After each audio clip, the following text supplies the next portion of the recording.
What's going on? Slip is here with match 1 of our Brain Control League in Modern. We are on the play, which is good. And this hand is not terribly exciting for me. We can't even cast Push. We could like path something and try to stall into Cryptic. Seems weak. I'm going to mull. This hand is also weak.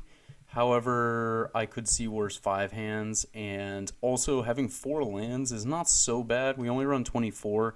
And we have a lot of ways to dig ourselves out of holes. I don't really mind playing from behind in this deck.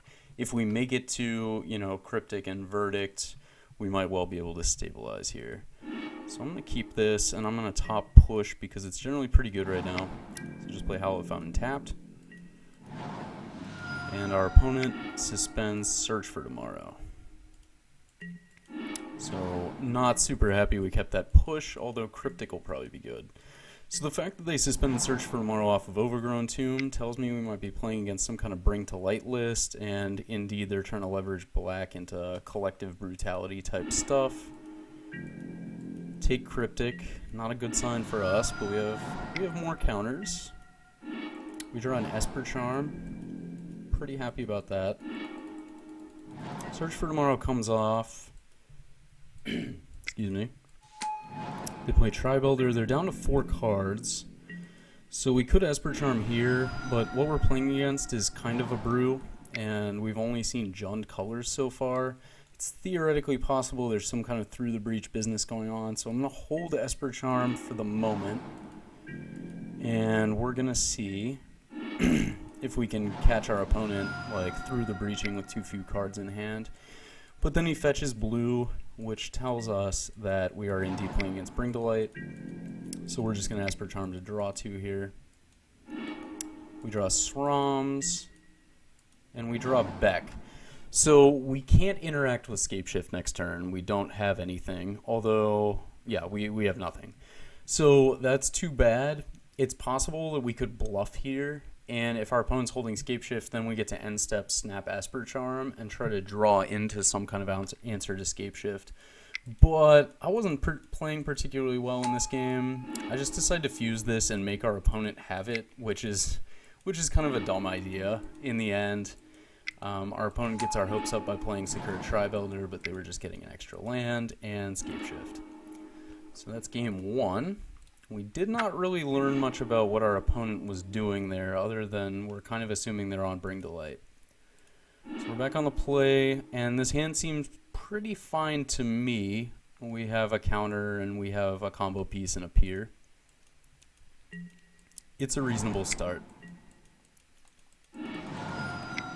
Opponent suspends Search for Tomorrow again. We're pretty happy to draw that negate. If this is Bring to Light, then most of the threats we really have to deal with are going to be handled between Logic Knot and Negate. Also, our opponent's deck's going to be kind of weak on counter magic, probably. So we peer, and we see a Beck. We could get another Negate and try to play it super safe. But if we take this Beck, hopefully we can find a window in the next couple turns to Srams. So I don't really see a reason not to Serum Visions here. And I think at this point in the game, we don't really want this Spell Snare, and I don't really want a Visions either.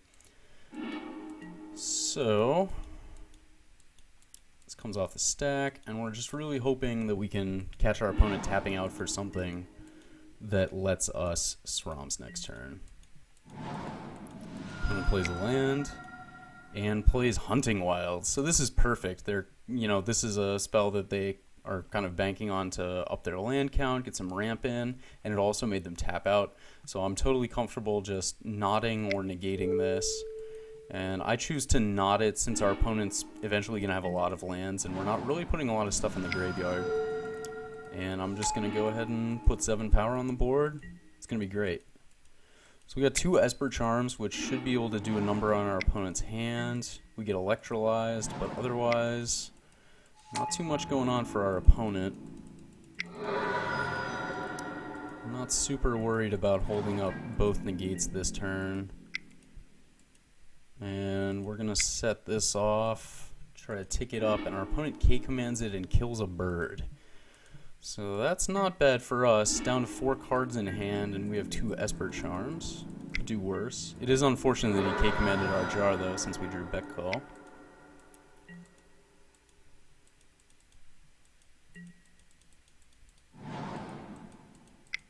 opponent plays Scapeshift. So that's a pretty easy counter. I mean, they have 3 mana open, so basically it's just a 2 mana spell we could snare here, and then we'd still have another negate.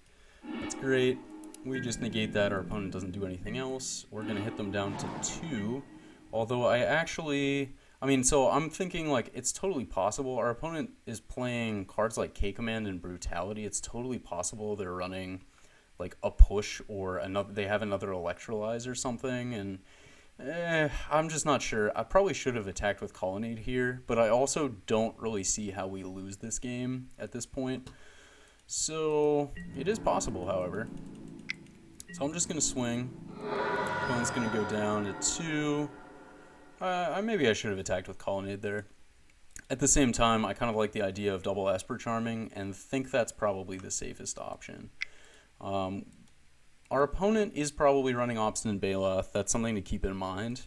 However, we're going to Esper Charm anyway, and our opponent's going to get 2 Obstinate Baloths out of it, which is fantastic for us, right? Just absolutely great.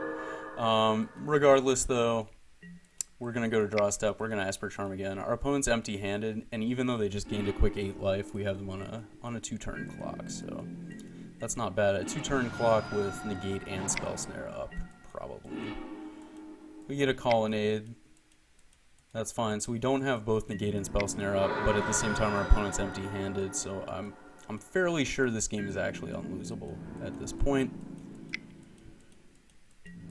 No reason not to chump here. If our opponent plays Damnation, we can negate it to make sure we win next turn, blah, blah, blah. And we fire up Colonnade. And swing it. Our opponent scoops before we do the damage. Incidentally, sideboarding in this matchup. So I decided push wasn't terribly good. Path. I kept 3 of them because I assume in a Bring to Light list we're going to see stuff like Baloth and maybe even Thragtusk, who knows. Verdict seems awful to me. I brought in 2 Ruined Halos for Valakut. I brought in the Negate, and I took out a Sroms as well. So we could bring in the 2 Blessed Alliances to kind of battle Scapeshift, but I don't think this deck is really doing that, like, straight up ramp and kill you like as soon as possible business. He's really trying to toolbox it out. So I didn't bring in the Blessed Alliances. I did bring in Surgicals because with Esper Charm and with Ghost Quarter, we might be able to take our opponent off the Scapeshift plan entirely. If we can Surgical Scapeshift or Bring to Light after countering one of them, our odds go up well enough. So I'm fairly happy with this sideboarding. Let's go to game 3. Back on the draw. We're on the draw for the first time. This hand is not very good. We have a Ruined Halo for Valakut, but our opponent plays Bring to Light, might be able to handle it pretty easily, but I decided to keep this anyway. Opponent's deck is generally a little slow, so we're going to hope we can get something done. Again, gets a Search for Morrow in turn 1. Solid draws. We're just going to fetch a Hallowed Fountain. Now, we can play Ruined Halo, or we can play Jar, or we can just crack a fetch and do nothing. I decided to play Ruined Halo. This might be a mistake. I doubt our opponent's running a ton of counter magic, and we're just encouraging him to start swinging with creatures and like shift his game plan away from Scapeshift as soon as possible. So this might well be a mistake. Opponent plays a Baloth, swings with Tribe Elder. We're going to play Jar. We're going to go ahead and Path now. Kill the Baloth. Opponent's got a bunch of lands. If we can keep him from destroying this Ruined Halo, his land count isn't going to matter so much. So he kills our Brain Jar with K-Command, makes us discard. We get rid of a Hallowed Fountain because we want to be able to Esper Charm. And we could Esper Charm our opponent here. Maybe that would actually be better than what I do, which is nothing. In fact, I think we should have done that. So I made a couple of mistakes so far this game. One is playing Ruined Halo on turn 2, which seems totally unnecessary. And the other is Esper Charming to draw here when our opponent was at 2 cards in hand. I was not feeling particularly good for this game.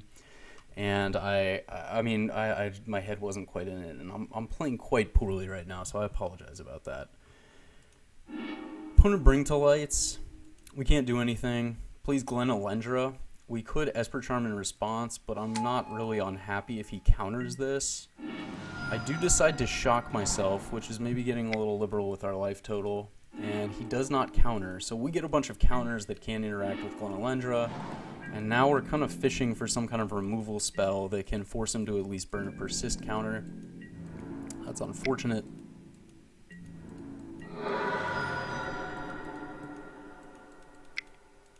Opponent plays Search for Tomorrow, and at this point I'm kind of just like autopiloting, wondering what to do about Glenalendra. I'm like thinking about back and also just generally playing like garbage. And I just kind of randomly negate this just because I'm sure our opponent doesn't have anything good in his hand. And I'm just like, oh, whatever, I'll just, you know, negate the Search for Tomorrow. Do that. I don't know why I would do that. It was a terrible mistake, especially because we're going to have to battle through Glenalendra at some point. But we do get a path, which is good. And we have a pier. So we might be able to make something happen here, even though we're at 9 life. Our opponent swings. And rather than... I guess I'm hoping our opponent plays something here, because if they play something, we can path Glenalendra, get it in the graveyard, and then logic not whatever they play. But they do nothing, so that's why I take the full 4 damage here. On the other hand, since we're at the end step now, I decide I'm just going to path this. There isn't much that we've seen our opponent able to do at instant speed. Like, Kolaghan's Command does nothing here, more or less, right? So, we're just, you know, thinking like, okay, path the Glenalendra, get a persist counter off of it. Maybe we can battle through. We can peer while the persist counter's off, blah, blah, blah. Instead, our opponent plays Boil. Now, you know, one thing about Glenalendra is that it's actually not that great. In this, like, against a control deck, it doesn't really win a war on the stack, even though you can't counter its ability. It's like an uncounterable counter, kind of. But it can't win a stack battle by itself, because you can only use it once, right? So what happens here is, like, we can Logic Not Boil, and if we still had that negate that I burned like an utter jackass, he sacks Glenalendra, and then while the persist triggers on the stack, we negate Boil. We get to keep all our lands, and we get to peer through depths next turn to try to find some way out of this, because we will not be dead next turn. We could try to fuse Bet Call, and that would force him to get rid of the Glenalendra, and we take 2 and go to 3. And we would have a Colonnade to at some point try to deal with these Tribe Elders.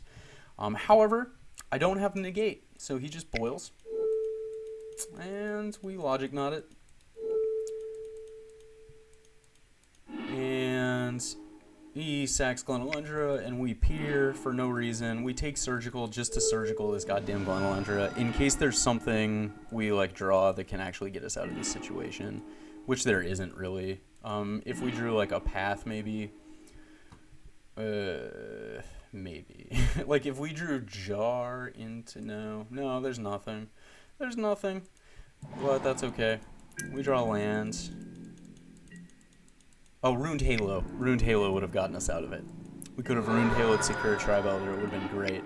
As it stands, we Serum Visions, and we actually see a Ruined Halo on top of our deck, and no dice.